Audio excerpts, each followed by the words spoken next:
Seorang pepengaruh media sosial Korea Selatan ditemui mati dalam keadaan mencurigakan, dipercayai diserang. Ditemui meninggal dunia pada 11 September lalu. Suspek seorang lelaki berusia 50-an, Nick Choi, dipercayai hidup dalam tekanan kewangan mangsa dilaporkan mahu menamatkan kerjasama tersebut sebelum insiden.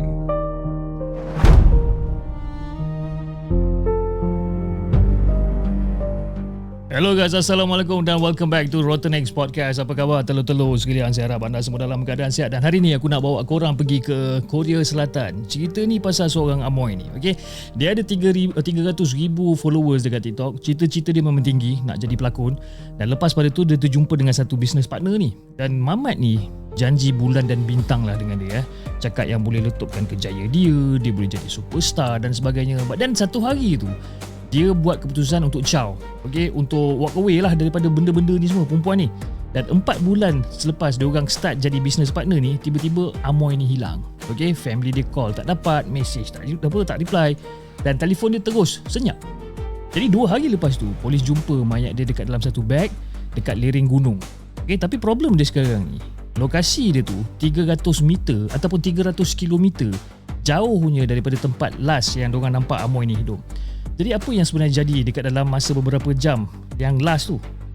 Dan siapa sebenarnya jantan yang dia percaya sangat untuk handle career dia ni?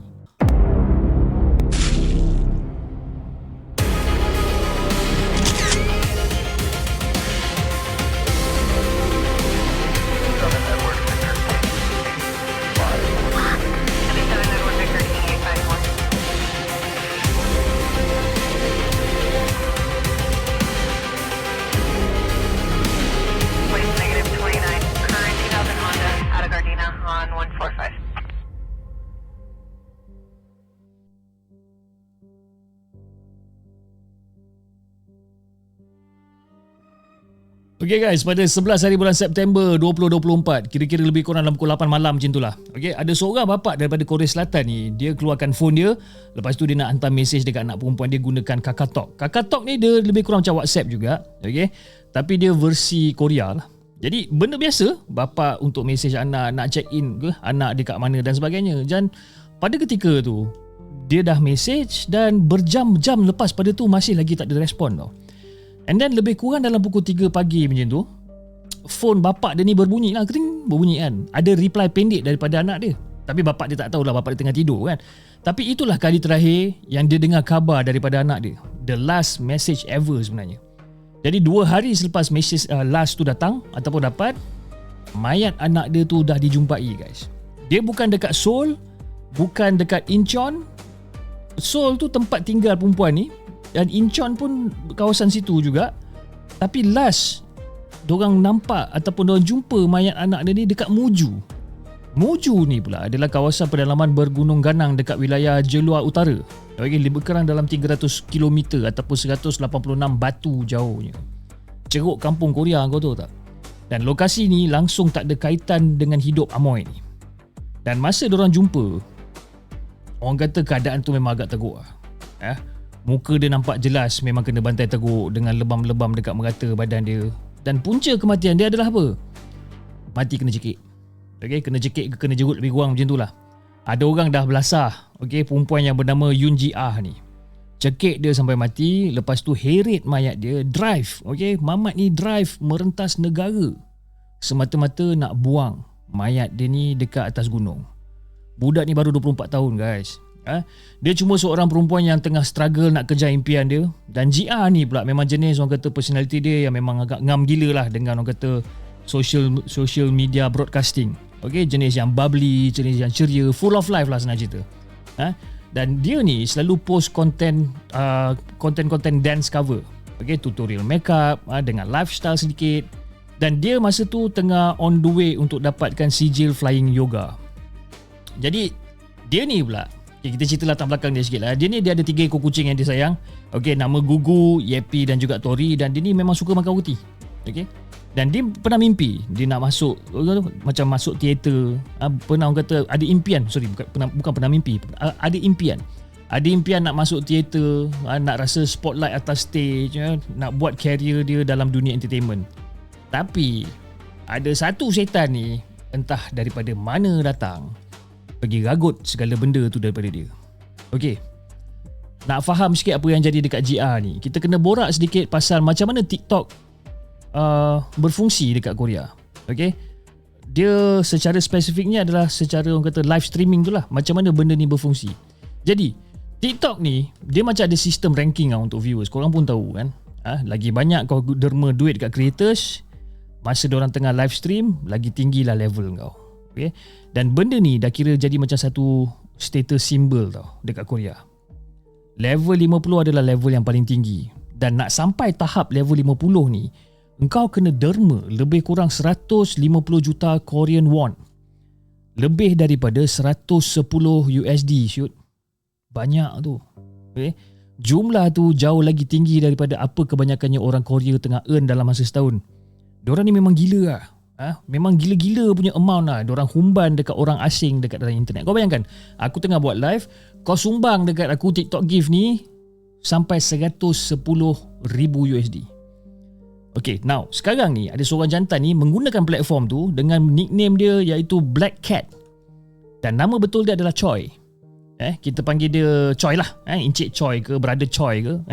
Dan dia dah level 46. Okay. Jadi nak bagikan korang nampak dia punya perspektif.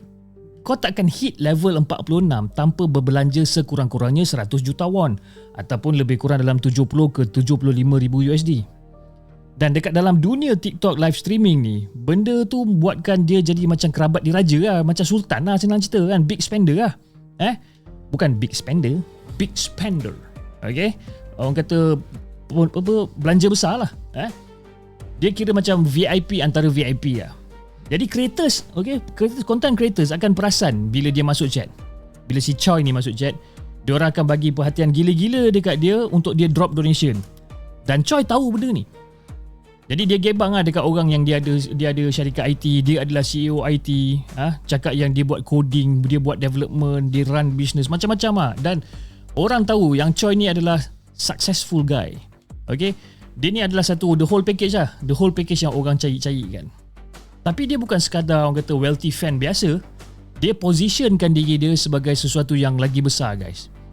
Jadi ayah GR nanti akan confirmkan benda ni dekat investigator. Alright. Jadi Choi ni presentkan diri dia sebagai guide untuk rising influencers. Okay.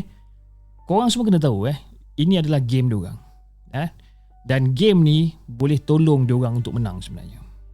Jadi pada bulan Mei 2024, Choi masuk dekat dalam hidup si GR ni. Mula-mula dia cuma adalah viewers biasa. Dia pop in dekat dalam live streaming tu. Lepas tu dia tinggalkan komen, dia drop donation sedikit. Dan ada hari tu, dia belanja 1 juta won dalam satu session. 1 juta won bersamaan dengan 750 USD. Banyak tau. Okay.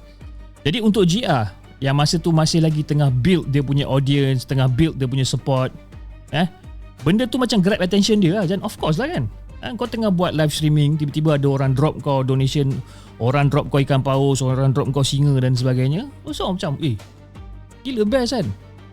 Dan lepas pada tu datanglah private message. Okay, aku tahu market TikTok ni memang bagus tau. Aku boleh tolong korang grow korang punya subscriber pun. Tak adalah. Okay, so basically market TikTok ni memang tengah growing well. Dan Choi cakap dekat si GR ni, kau jangan risau, market TikTok ni memang tengah cantik. Aku boleh tolong grow kau punya subscribers. Dan dia pitch diri dia sebagai talent manager untuk social media creators. Okay, dia yang akan tolong guide content diorang, dia akan tolong growkan diorang punya channel. Dan sebagai balasan, dia akan ambil cut daripada keuntungan diorang. Jadi bila kita fikir balik, okey lah, kau ada manager yang akan uruskan segala benda ni, kau kena buat apa dan itu ini, dan kau akan dapat percentage cut. Bagi aku fair lah kan. Legitimate business model lah. Dan benda tu wujud dekat mana-mana guys. Even dekat Malaysia pun benda tu wujud. Kadang-kadang saya buat live TikTok dan sebagainya, saya dapat juga message daripada orang-orang yang macam Choi ni, yang mengatakan yang untuk join diorang punya team, untuk build reputation dan sebagainya, untuk build fanbase dan sebagainya, tapi saya tak pernah layan lah. Okay, now back to the story. Okay, jadi Choi ni sebenarnya ada reputasi sebagai orang yang boleh ambil rookie creators. Rookie creators adalah creators yang baru nak naik untuk menjadikan diorang superstar. Memang ada orang dah grow daripada daripada management dia sendiri. Jadi track record Choi ni senang cerita dia nampak legit lah guys. Okay? Jadi agensi GR ni dia duduk bawah satu agensi dan dia check latar belakang Mamat ni. Dan diorang suka apa yang diorang nampak dan diorang agree nak buat satu partnership melalui Mamat ni, iaitu partnership between GR dan juga Choi. Dan diorang menandatangani satu eksklusif kontrak. Jadi untuk GR pula, budak yang baru nak naik ni, walaupun 300,000 follower, benda ni rasa macam satu opportunity of lifetime tau. Dia dah start buat kerja-kerja teater, dah share adventure berlakon dia dekat Instagram dan sebagainya. Tapi dia nak build, orang kata, massive social media following ataupun network. Dan itulah jalan yang paling senang untuk dia sekarang ni. Lagi banyak followers bermaksud lagi banyak visibility. Dan lagi banyak visibility, lagi banyak peluang untuk dia pergi audition, untuk dapat roles, untuk jadi pelakon dan sebagainya, untuk dia capai impian dia dekat dalam industri hiburan ni. Jadi dia pun apa? Dia pun sambutlah jantan ni. Dia langsung tak tahu, tangan yang sama ni lah nanti yang akan end up cekik leher dia ni. Okay? So, bila partnership tu dah start, hidup GR ni dah mula berubah. Mula-mula nampak macam benda bisnes yang biasa. Tapi Choi ni dia ada idea pasal jadual streaming si GR ni. Dia nak GR broadcast banyak lagi. Broadcast berjam-jam lama dia. Macam-macam lah. Dan logik Choi ni, kalau kau stream waktu-waktu pagi-pagi buta lebih kurang dalam pukul 2, 3, 4 pagi, benda tu akan attract international viewers daripada time zone yang lain. Lagi banyak global followers yang dia akan dapat dan channel pun akan growth.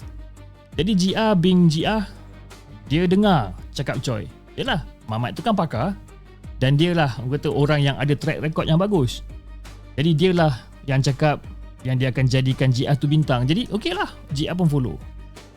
So, sebagai contoh, waktu stream GR sebelum ni 1 jam, tapi sekarang dia jadi makin lama. Ada yang start sebagai broadcast waktu siang yang manageable, melarat sampai jadi marathon session sampai jauh ke tengah malam. 12 jam live stream guys, benda tu dah jadi biasa. Tapi lepas pada tu, benda dah mula jadi lagi invasif tau, lagi teruk. Jadi pada satu hari ni, GR jumpa kawan dia untuk pergi minum kopi lah. Diorang tengah-tengah borak dekat phone dan sebagainya, dan GR mula nampak satu notification masuk non-stop. Lebih kurang dalam 30 mesej dalam masa 1 minit. Jadi kawan dia pun macam tengah minum macam, siapa mesej kau ni? Kan? Apa benda tu? So si GR ni pun tunjuklah screen phone dia. Bila dia tunjuk screen phone dia, Choi sebenarnya dah install location tracking app dekat phone si GR ni. Jantan tu boleh nampak exactly dekat mana si GR ni berada secara real time pada bila-bila masa. Dia tengah monitor setiap gerak-geri GR ni. Skodeng. Dan mengikut pada laporan guys, Choi ni nampak tak ada apa yang salah dengan perangai dia tu. Dan dismiss rasa tak selesa ni. Jadi, bila ada orang track kau punya location, of course, kan? Mesti kau macam tertanya kan? Dan dia pun tanyalah, aku ikut ataupun aku tengok 12 hours stream kau ni dan aku ikut setiap move kau. Kenapa kau tak boleh faham aku? Si Choi ni tanya kau. Dia tanya lah dekat si GR ni. Dia macam percaya yang perangai dia tu adalah tanda dedication dia dekat career si GR ni. Lepas tu dia akan tambah pula benda yang membuatkan bulu roma GR ni meremang sebenarnya. Okay? Dia cakap apa tau dekat dalam mesej tu? Aku dah anggap kau ni macam anak perempuan aku sendiri. Macam anak perempuan guys. Perkataan tu mungkin nampak murni daripada luar, tapi apa yang sebenarnya jadi tu adalah benda yang jauh lagi dark sebenarnya. Choi ni, dia ada rules untuk GR. Peraturan pasal jadual streaming, peraturan pasal konten, peraturan pasal hidup seharian dia, dan GR langgar rules tu. Ataupun bila jantan tu rasa GR dah langgar, si Choi ni akan meletup. Jadi pattern ni memang orang kata textbook manipulation lah. Dia akan flip antara memujuk dan juga mengugut. Jadi ini adalah sweet spot dia. Okay? Minit-minit macam ni dia macam okay. Seminit kemudian dia akan jadi terrifying. Dan pelangai, orang kata pelangai lah. Ayah, apa pelangai? Perangai klasik abuser. Okay? Jadi nak bagi mangsa tu macam off balance sedikit. So dia akan buatlah benda-benda macam ni. Jangan bagi diorang rasa selamat, jangan bagi diorang rasa ada tapak yang kukuh untuk diorang berdiri sendiri dan sebagainya. Dan orang sekeliling GR ni dah mula perasan yang GR ni dah penat, dah exhausted, dah drain out. Bukan diri dia yang dulu. Dan laporan cakap dia ni memang under stress, under extreme stress. Dan dia pun ada mengadu dekat family dia. Dia mengadu dekat family dia pasal perangai control freak si Choi ni. Dia cakap dekat seorang kenalan dia lah. Aku ni kebelakangan ni aku asyik macam clash je dengan diorang ni. Aku rasa macam ada masalah je dengan diorang kan. Sebabkan partnership tu. Tapi dia tak cerita detail habis lah. Mungkin terlalu sakit untuk dia cerita. Mungkin dia tak tahu macam mana dia nak explain. Atau mungkin dia rasa macam yalah, tak ada jalan keluar agaknya. Jadi kreators perempuan yang lain yang pernah work dengan Choi ni akhirnya walk away bila permintaan dia jadi terlalu intense. Diorang cut ties, diorang move on. Okay? Si Choi ni bukan ada GR je, dia ada kreators perempuan yang lain juga. Tapi perempuan-perempuan yang lain ni dia macam aku tak nak, terus batalkan kontrak, terus walk, terus move on. Tapi GR lain, disebabkan dia mempunyai satu impian untuk jadi pelakon yang terkenal pada satu hari nanti. Itu adalah segala-gala dia buat dia. Dan juga social media presence ni, itulah foundation yang dia tengah bina nak capai goal tu. Jadi kalau katakan dia putus asa sekarang, kalau dia walk away daripada partnership tu sekarang, semua benda tu akan hancur. Dan Choi tahu benda ni. Dia tahu exactly apa kuasa yang dia ada ke atas diri GR ni. Dia cakap kat diri dia, kalau dia bertahan sikit aja lagi, masa tu akan tiba. Masa apa? Masa untuk dia jadi bintang popular tu akan tiba. Jadi pada 10 hari bulan September, GR dapat tahu satu kebenaran. CEO IT yang successful. Benda tu rekaan je. Ahli perniagaan kaya raya yang duk humban ratusan juta won tu, tipu semata-mata. Choi sebenarnya tengah tenggelam dalam hutang. Hutang yang masif, yang hancurkan hidup dia. Dan dia dah ambil segala loan gila-gila besar punya dengan cagar rumah family dia dan sebagainya, ratusan juta won, dan dia tak boleh nak bayar balik. Dan tanpa pengetahuan ayah dia sendiri, dia dah tukar long term lease rumah tu. Rumah family dia tau, dia tukar benda tu. Dia orang jadikan kontrak sewa bulanan, lepas tu dia sapu duit ekstra. Dan bapak dia langsung tak tahu sewa tu lebih kurang dalam 800,000 won lah. Lebih kurang dalam 550 US dollar, 550 USD. Dan benda tu dah berbulan tak bayar guys. Jadi semua donation gah dekat TikTok tu, reputasi yang kata Sultan ni, yang bagi dia akses kepada GR dan juga kreators lain ni, semuanya dibina atas duit hutang. Di sebalik level 46 tadi tu, sebenarnya akaun bank dia kosong. Dan notis tuntutan hutang pun dah menimbun. Kan? Jadi image ahli perniagaan yang berjaya tu topeng je. Dan dekat belakang topeng tu adalah seorang jantan yang terdesak, duk approach amoy-amoy yang berada dekat TikTok live streaming ni, dengan janji-janji, dengan orang kata macam-macam benda lah untuk jadikan diorang ni superstar. Jadi bila bila GR dapat tahu benda ni, benda tu macam pecah kan. So si GR ni buat keputusan, dia nak settle kan. Dia nak cut ties dengan si Choi. Dia tak nak langsung lagi kata ada apa-apa partnership dan sebagainya. Tak ada lagi nak kena skodeng ke, tak ada lagi nak kena kontrol dan sebagainya. Dia tak nak lagi ada penipuan dan sebagainya. Jadi pada hari yang sama, 10 hari bulan September, Choi datang jumpa dia dan kamera CCTV rakam benda ni. Masa Choi approach dia, si GR ni dah bergundur sedikit tau. Body language daripada GR ni, kita tahu yang dia macam tengah takut. Dan ini bukan pertemuan friendly. Okay? Inilah satunya confrontation. Lepas tu Choi buat benda yang tak dijangka.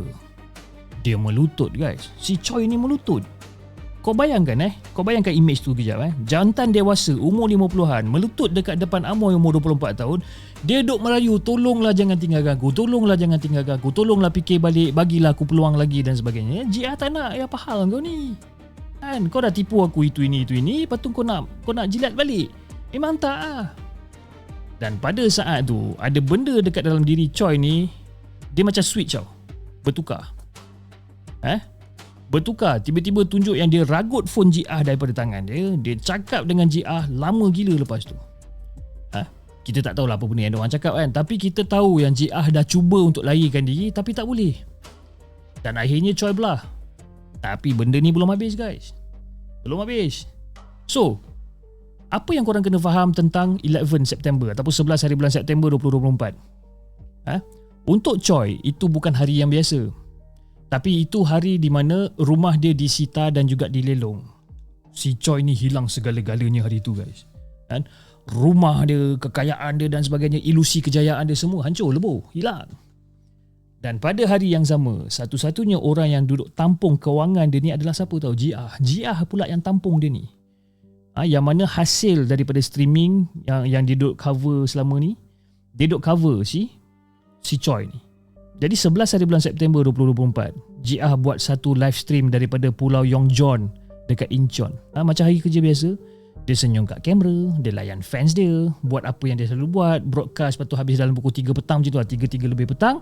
Hari biasa, kerja yang biasa. Tapi lepas pada tu si Choi ni muncul balik. Geram pula aku. Pergaduhan meletus masa diorang tengah duduk sekali dekat dalam kereta Choi ni. Kita tak ada audio, tapi kita pun tak tahu exactly apa perkataan yang dia keluarkan. Tapi kita tahu macam mana benda tu berakhir sebenarnya. Ayah Jiah nanti akan share apa yang polis bagi tahu dia ni. Dan ini adalah salah satu details yang paling menghantui dalam seluruh kes ni sebenarnya. Jadi polis cakap pada pukul 3.27 petang, CCTV menunjukkan bahawa Jiah dah keluar daripada kereta tu. Tapi dia ditarik masuk balik secara paksa dan pintu tertutup. Itu je. Pukul 3.27 petang, tak sampai 30 minit selepas stream dia habis. Dan dekat dalam kereta tu, Choi serang Jiah. Dia belasah Jiah cukup-cukup. Lepas tu dia cekik si Jiah ni sampai Jiah ni berhenti bernapas lah guys. 30 minit. Itu je masa yang berlalu antara Jiah yang tengah senyum dekat kamera, yang tengah berborak-borak dengan fans dia, jalani kehidupan dia macam biasa, dan boom, kena bunuh. Jadi lepas Jiah mati, Choi mula gerak. Dia drive balik rumah dia dekat Seoul dan dia ambil satu beg besar yang dia akan guna untuk sorok mayat si Jiah ni. Dan saksi nampak dia heret beg tu daripada rumah dia sebelum dia load benda tu masuk ke dalam kereta. Dan dia terus bertolak pergi ke Muju. Lebih 3 jam juga driving nak pergi ke Muju daripada ke lokasi rumah dia ni. Dan lokasi kat Muju ni pula langsung tak ada kaitan dengan diorang berdua ni. Dia adalah satu kawasan random lah. Dia bukan kampung pada si Choi, dia bukan kampung pada Jiah, dia memang tak ada kena-mengena dengan diorang. Dan sepanjang perjalanan tu, dia buat 8 stop secara berasingan. Dekat Songcheon, dekat wilayah Chungnon Selatan, dekat Gunasan dan juga Jeonju ke Jeolla Utara. Dan setiap stop tu disengajakan. Direka semata-mata nak buat jejak palsu dan juga nak kelirukan mana-mana siasatan polis. Dia duk zigzag rentas negara guys. Patah balik, buat benda tu sepelik yang mungkin untuk trace laluan dia ni. Si Choi ni pandai juga. Benda ni bukan panik Benda ni adalah pure calculation mamat jantan tak guna ni. Jadi bila subuh 12 September menjelang, Choi dah sampai dekat satu gunung, iaitu dekat area Muju. Dia heret beg yang berisi mayat Jiah tu masuk dekat dalam semak dan tinggalkan dekat situ. But then, ada benda yang silap dengan plan dia ni. Masa dia cuba nak belah daripada scene tu, tayar kereta dia tu tersangkut dekat dalam parit. Dia tak boleh keluarkan kereta tu. Dan sementara tu, family Jiah dah buat laporan yang Jiah ni dah hilang.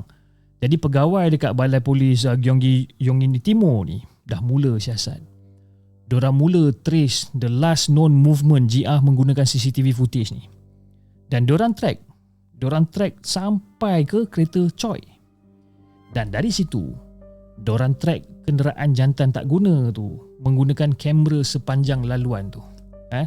Dan walaupun dia buat stop-stop yang palsu secara teliti tadi, ataupun kita call it sebagai meticulous planning ni untuk kelirukan polis ni, diorang dapat trace laluan dia straight ke kawasan Muju. Jadi pada 13 hari bulan September lebih kurang dalam pukul 5 pagi macam tu, polis jumpa mayat Jiah dekat lereng gunung pedalaman tu. Kau bayangkan. Dan cuma 50 meter je jauh dia, Choi masih lagi berada dekat situ. masih lagi cuba nak keluarkan kereta dia yang tersangkut dekat parit tu. 12 jam lepas jumpa mayat JR tu, polis tangkap si Choi.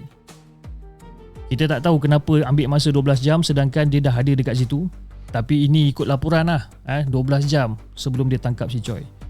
Jadi bila polis approach dan juga minta orang kata minta IC lah, minta IC, dia cuba nak lari. Dia orang tangkap si Choi ni on the spot. Soal, mula-mula dia tak nak cakap.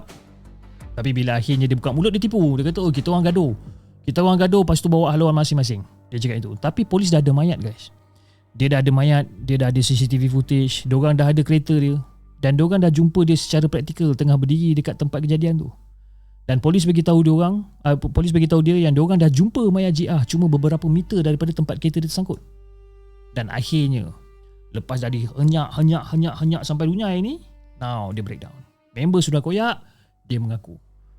Lepas tu datanglah pendedahan buat kes ni lagi orang kata menyakitkan hati sebenarnya. Choi ni sebenarnya dia ada rekod tau. Dia ada rekod jenayah yang mendokumentkan insiden yang sama sebenarnya. Pada Disember 2023, cuma 9 bulan sebelum dia bunuh JR ni, dia dah disiasat sebab belasah dan kurung secara haram seorang lagi kreator TikTok perempuan. Mangsa yang lain, perangai yang sama, taktik predator yang sama. Masa dia bunuh JR ni, dia masih orang kata dibicarakan lagi ni.